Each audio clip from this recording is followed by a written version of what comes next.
Cochabamba, que se produce porque la empresa del agua, una empresa belga, decide aumentar, claro, con el visto bueno del gobierno, por supuesto, ¿no es cierto?, decide aumentar el precio del agua, el servicio, como en el 200%, es decir, en el doble de lo que pagaban.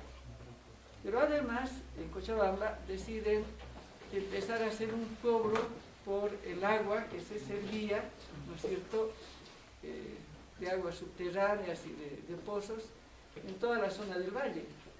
Cochabamba es una ciudad muy productora de hortalizas, etc., es decir, de granos, produce cereales.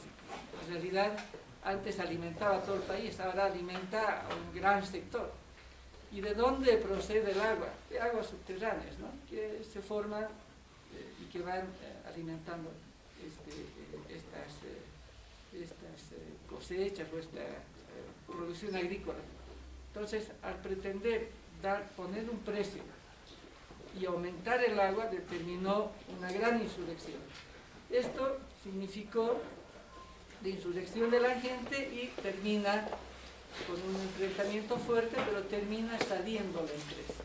Es decir, la población decide, de verdad, que se debe expulsar a la empresa, ¿no? Entonces el movimiento fue tan fuerte que, teniendo un gobierno tan fuertemente posesionado, con el ejército fuertemente a sus espaldas, de verdad, sin embargo, ha tenido que aceptar la presión de la población y expulsar, en realidad romper la relación contractual con esa empresa, que esta empresa ha ido a estratos internacionales para resolver a nivel internacional el convenio que se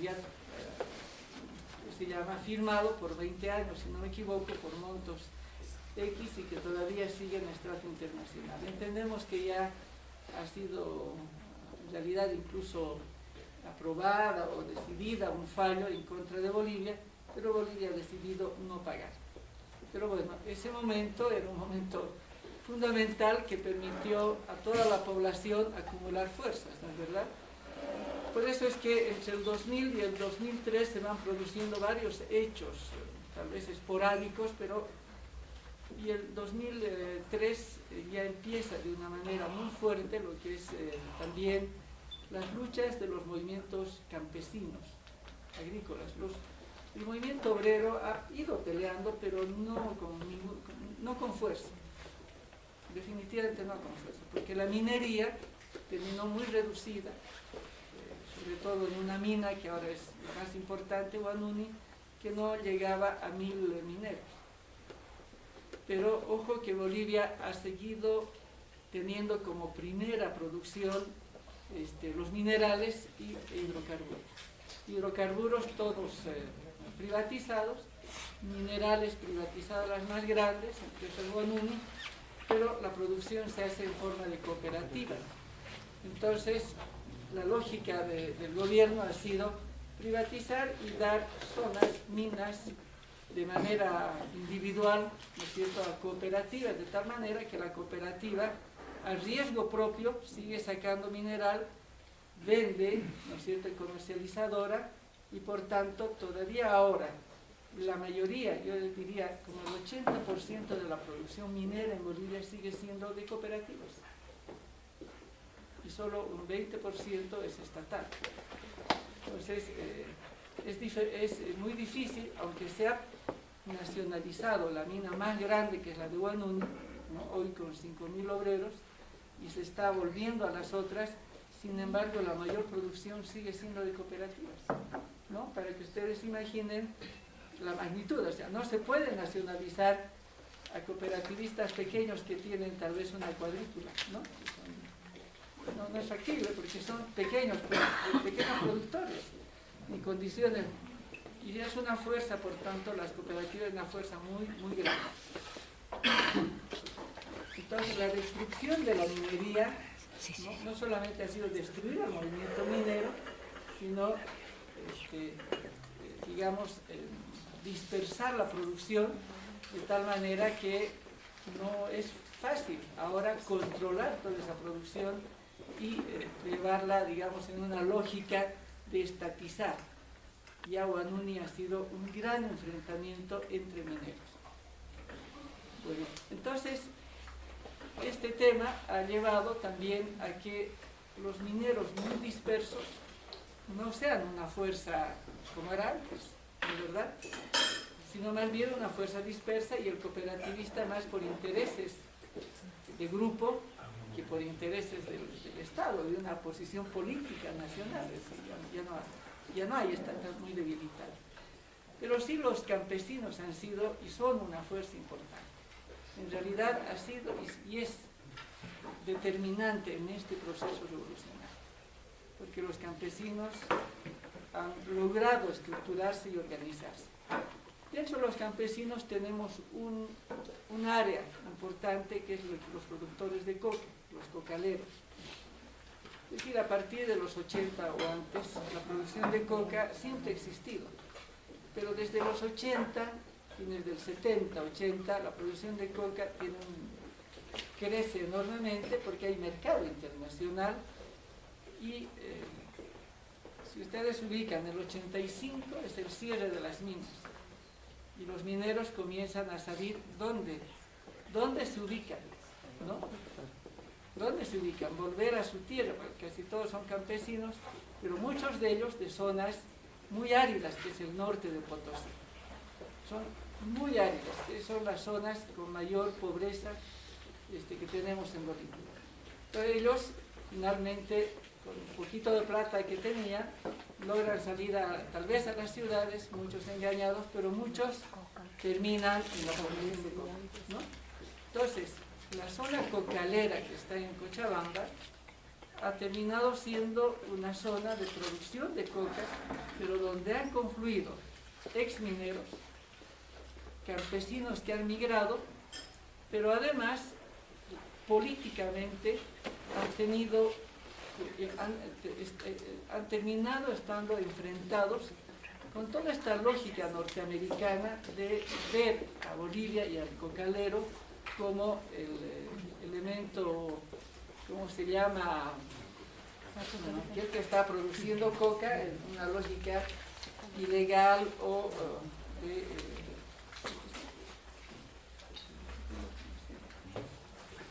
es decir, verlo como el elemento negativo, ¿no es verdad? Pero además justificar, porque Bolivia aprueba, de acuerdo a un convenio que hace en toda esta lógica de control del narcotráfico, aprueba la presencia de la DEA, que es la División de Control de Narcotráfico norteamericano, presencia de tropa norteamericana en suelo boliviano. Entonces es obvio, ¿no? es ver que estos campesinos, muchos de ellos de origen minero, campesino minero, terminan viendo en persona a la DEA y al control, digamos, contra la producción de coca en su suelo y enfrentándose. ¿No es verdad? Entonces, de aquí también se explica por qué el movimiento cocalero, de donde procede Evo Morales, que Evo no fue minero, fue un campesino, hijo de campesino, que migró también por necesidades a la zona cocalera, porque ahí se estaba produciendo, había producción, pues, ¿no? Produce más la coca económicamente que una arroba de papas, pues, ¿no? Que necesita un esfuerzo mayor. Entonces Evo es uno de tantos, ¿no es verdad?, que ha migrado hacia la zona, pero también ahí se encontró una escuela importante, porque venían los mineros, luchadores, ¿no es verdad?, y se enfrenta contra el ejército, que bueno, también fueron ejército, la policía de control contra el narcotráfico. Y por ello mismo muchos de los compañeros allí han sido perseguidos, matados, maltratados, heridos, y es ahí la formación, vamos a decir, de esta actitud. Es decir, uno de los grupos de mayor apoyo a este proceso es también los cocaleros del Chapare, ¿no? Y ahí hay cinco sindicatos, ¿no? Sí. Son 7 sindicatos, ¿no? 6 federaciones. Las 6 federaciones que son diferentes lugares en esa misma zona. Hay cocaleros en La Paz, pero es otra historia, esos son de origen, de producción de coca. Esta producción es nueva, relativamente nueva. La producción de coca en Bolivia ha sido siempre en los yungas paseños, pero esta otra producción es más bien de gente que ha migrado, ¿no? Entonces, este momento,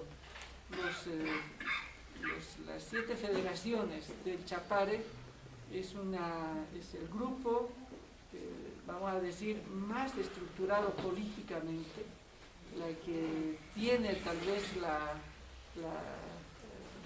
más clara el panorama de por dónde llevar este proceso, por una parte, ¿no es verdad? Ellos, en una lógica, como son migrantes internos, anteriormente se llamaban los colonizadores, pero como estamos en un proceso de descolonización desde la lógica europea, por eso ahora han cambiado el nombre a interculturales. No sabían qué ponerse, si ya ponen el nombre de interculturales, pues bueno, son colonizadores internos, pero decir colonizador es mala palabra, ¿no? Entonces no interculturales. Bueno, entonces este es el grupo más importante políticamente, socialmente y también políticamente.